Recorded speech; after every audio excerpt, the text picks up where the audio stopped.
A bit of new kind of content today for you guys. I'm gonna be reacting to the world famous, at least in the investment banking finance world famous, Wall Street Oasis posts. I don't know how fun / depressing this might become. I know that right now, because of COVID, because of work from home, there's a lot of negativity on Wall Street Oasis right now. I'm not gonna be pretending for the audience, pretending for the YouTube channel that things are great in investment banking and everyone's happy. Clearly there are a lot of issues. I'm gonna assume a lot of the posts that I'm gonna react to or put my thoughts on are gonna be not so great posts, but I'll try to mix and match a couple in there. Let's see what I could find. Let's see what I could react to. Let's see what kind of thirst I can quench from this oasis that is Wall Street. I'm never gonna say that ever again. First post we're gonna look at, how can we do better? Wow. Hi all, I'm an MD at a bulge bracket bank in New York City. My group staffer recently shared this link. Banking has always been tough on juniors, but it seems like working from home has made it a lot worse when it comes to when it probably should not have. I'm very close with the group staffer, involved in firms recruiting. No promises that will transform, but I'm new to the site, monitor periodically. Basically, what are things that we could do better as senior bankers to make junior banker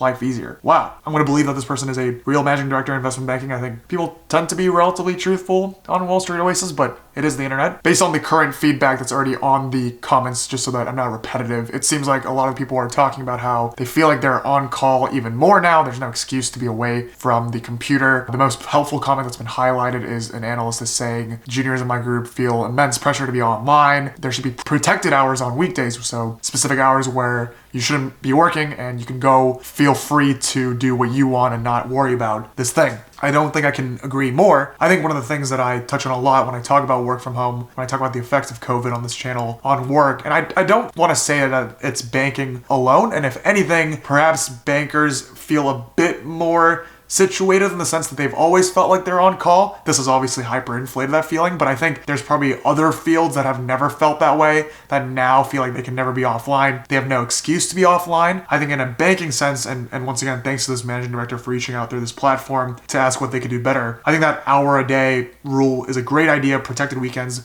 also probably a good idea. I think some level of mutual respect and understanding that there needs to be a disconnect between work and life, and understandably there is no physical disconnect anymore because people are working from home and you shouldn't have an excuse for being away from the computer. But reality is people are going to burn out if we keep going at this rate, and especially at the level of deals that we're at right now. I think there's benefits from working from home. There's a lot of things that we could do now that we couldn't do before, and those little 30-minute increments where you don't have work, which might be very rare nowadays, but let's say you did, you no longer have to be sitting at the computer, pretend to be working. You can go on a walk, go talk to your mom downstairs, go hang out with your girlfriend. But I think overall, it would be cool if senior managers are more aware of the fact that junior bankers are really feeling the pressure, really feeling the heat of feeling the need to be here 24/7 online, paired with the immense increase in finance activity. So just being aware of that and finding creative ways to counter that, I think would be a great resolution. Obviously, no concrete, tangible ways that I can think of besides the 1 hour thing that I just read, which is a great idea. Shout out to this MD for reaching out, especially if he's real. I really hope that this does lead to some level of reform in the banking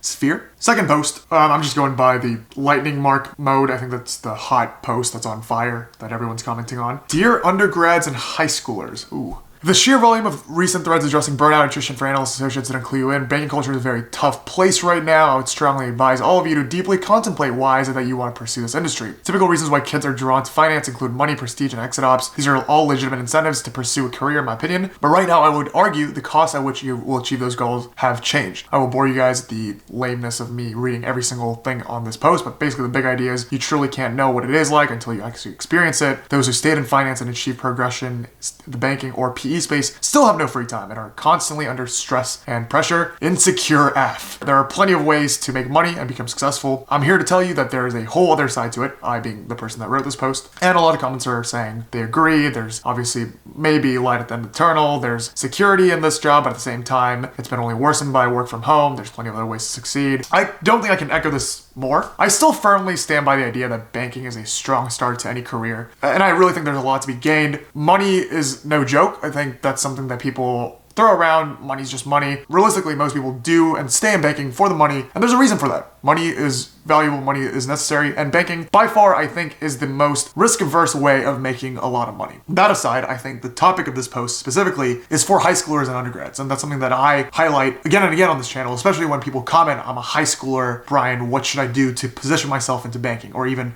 a freshman in college, or people late in their college career looking for a banking route. I really think it's important to think about why I want to do this and get to understand what you actually do at the job. One of the top bullets in this post was you don't know until you actually experience it. There are a lot of myths about investment banking, what you actually get to do versus what you literally do, and what the realities are, how much that's changed through COVID, and who knows what the new normal might be. But even all of that aside, I think a lot of people come into banking, even understanding from watching videos like this, networking and talking to people, they know that it's a demanding job, but unless you actually do it, you don't understand what that feels like and the pressure that accumulates and the stress that accumulates from it. Once again, I want to be fair to both sides of this argument, and I think there is definitely merit to starting in banking. There's a reason why thousands of people want to do it, but you need to make sure that that reason applies to you and that your judgment is not clouded by this perfected or overly appealing image of banking that's sexy and prestigious and money driven and people are hardworking. There's so many different aspects of banking, as there is with all jobs, that I think you really need to consider. On top of that, I think a lot of people, especially those that are finance hardos from the moment they're out of the womb, I think are clouded by this judgment that banking is the only way to succeed. PE is the only way to succeed. 2 + 2 + 3 way is the only route you can be successful and make your parents proud and have everyone look up to you. That is clearly not the case. There are so many jobs in this world, so many career paths, so many cool things, especially now that are being developed, that perhaps might not be as secure, might not be as well known, might not be as prestigious, but I think there's plenty of ways that you can assess yourself, think about what you're good at, what you want to do, with a little bit less pressure, half the work hours, and still make you a pretty successful, well-living person that makes pretty good money. This is not the end-all be-all, and I think it's easy to be swept up by that, especially when you're 15, 16 on these forums, reading about people making hundreds of thousands of dollars, wearing suits, talking to big-name clients, and even amidst all the negativity that is hyperinflated right now, I think it's very easy to influence a 15, 16-year-old and tell them, hey, you're gonna make 6 figures out of high school,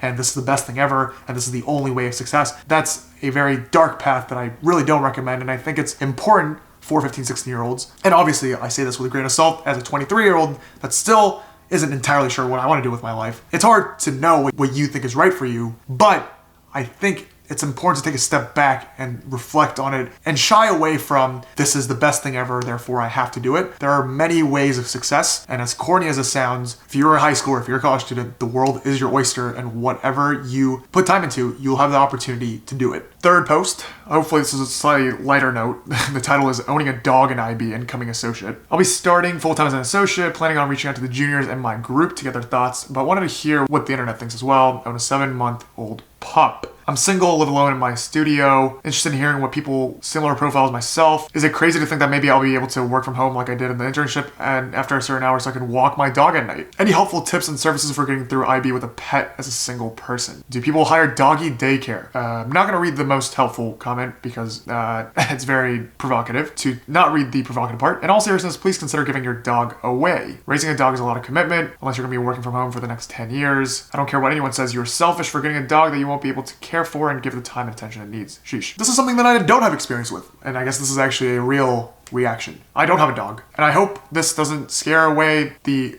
11,000 of you, but I'm not a dog person. I don't necessarily like dogs. Fully understand why people get dogs. I don't mind my friends' dogs. They're cool, they're cute. As cynical as some of the comments are, I do think that if you buy something like a dog, you owe responsibility to the dog. The dog is a life form. It's a being, especially dogs are very friendly and they're a human's best friend. Banking is a very demanding job, and even though we're work from home now, my guess is realistically there will be some form of a hybrid. You have to go in sometime soon. Banking is still a structured organization. Seems like from a lot of posts, people miss going to the office almost, and the mentorship and the fellowship that exists within banking as it is in person. So my quick answer would be, I don't think it would be a wise idea to have a dog, especially in the long term. If you're single, alone, many times you come home late from work and you're just gonna be tired, and the last thing you're gonna wanna do is take your dog out on a walk. I don't wanna go as far as to say it's an irresponsible thing to do. Clearly this person is a responsible person. He's asking the internet, what should I do? He's thinking about next steps and making sure that he's making the wise choice. I'm not a dog expert, not a pet expert, but my 2 cents would be probably give the dog away or sell it, or if the dog really is a priority for you, reconsider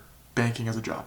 Last post I'm gonna react to. This is actually kind of fun. Maybe I'll do this weekly. Do I quit IB for YouTube. Just made associate, which is good news. My total comp should be around 300K. I have my own YouTube channel where I post videos of me gaming. Unfortunately, due to IB, I'm unable to find time to regularly post. So I usually make 2 to 3 low quality videos. 500 a month from YouTube with minimal work. Should I do this? Wow. Mixed feedback. People say yes, people say no. Some say you should do it if YouTube actually can support you. As a YouTuber investment banker, the money's not enough to support a living. It's definitely a steep drop down from $300,000. I do think there's beauty and merit to creating your own thing, living by your own schedule. Internet money is a crazy thing. People are making a living off YouTube. I do think on a very, very realistic, practical approach, this person is talking about gaming. Gaming has a wide audience, but in my case, the audience for investment banking is just not big enough to garner enough interest to make a living off of perhaps a career-oriented channel, but not banking. I think bankers, to begin with, are very risk-averse people. They are in banking because that's one of the qualities that they look for in a job.